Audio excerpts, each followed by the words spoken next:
High-dose chemotherapy, followed by an autologous stem cell transplant using your own stem cells, is an important treatment option for younger and/or fitter myeloma patients. Although high-dose chemotherapy is very effective in destroying myeloma cells, it also destroys the normal healthy stem cells in your bone marrow. A stem cell transplant is therefore necessary to rescue and restore the bone marrow. The process involves a number of different stages and begins with induction treatment that lasts on average between 4 to 6 months. The next stage involves the collection of your stem cells. Stem cells are collected from blood, but to be able to collect enough for a transplant, you will be given treatment to mobilize the stem cells from your bone marrow into your blood. This consists of injections of the growth factor G-CSF and sometimes also an injection of cyclophosphamide.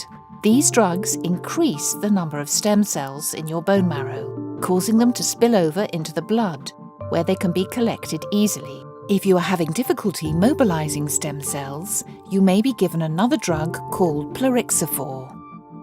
Stem cells are collected or harvested by a process called apheresis, in which blood is taken from one arm and passed through a cell sorting machine. This separates out the stem cells, and the remaining blood is returned into a vein in your other arm. The harvested stem cells are mixed with a preservative and then frozen in liquid nitrogen until the time of your transplant. The next stage involves treatment with high-dose chemotherapy. This is usually a high dose of melphalan given intravenously, with the aim of removing any residual myeloma cells you have following induction treatment. However, as mentioned before, the melphalan can also destroy normal healthy cells.